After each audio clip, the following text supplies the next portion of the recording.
IIM UPSC tuitions only in Tirumala IAS institute Chaitanyapuri. Call చేసి ఇప్పుడే join అవ్వండి. భార్యకు ప్రేమించిన వ్యక్తితో వివాహం చేశాడు భర్త. పెళ్ల 2 పిల్లలున్నా ఆమె వేరే వ్యక్తితో ప్రేమలో పడింది. భర్తతో ప్రియుడే ముద్దంటూ వారించింది. దీంతో ఆమె మాటను తిరస్కరించలేక పెద్దల సమక్షంలో వివాహం జరిపించాడు. పిల్లల భవిష్యత్తును తానే చూసుకుంటారని, మీరు సంతోషంగా ఉండాలంటూ పెద్ద మనిషిగా దీవించాడు. అయితే భర్త స్వయంగా భార్యకు పెళ్లి చేసిన వార్త వైరల్గా మారడంతో ఈ విషయంపై స్పందించిన భర్త చెప్పిన మాటలు తెలిస్తే జాలిపడక ఉండలేరు.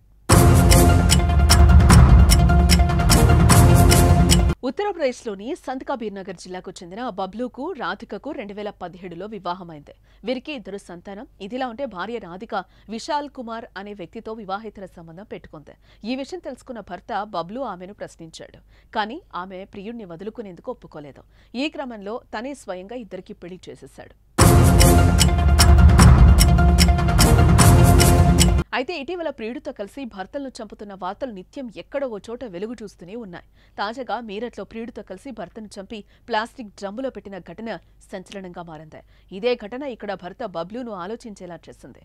భార్య వివాహేతర సంబంధాన్ని అడ్డుకున్నా, వారితో గొడవకు దిగినా తనకు ఇదే పరిస్థితి వస్తుందని బబ్లూ భయపడ్డాడంట. ఒకవేళ ఆవేశంలో తాను భార్యను ఏమైనా చేసినా ఇద్దరికూ వచ్చింది ఏమీ లేదంటూ ఆలోచించాడంట. దీంతో భార్య ప్రేమించిన వ్యక్తికిచ్చి పెళ్లి జరిపించాడు బబ్లూ.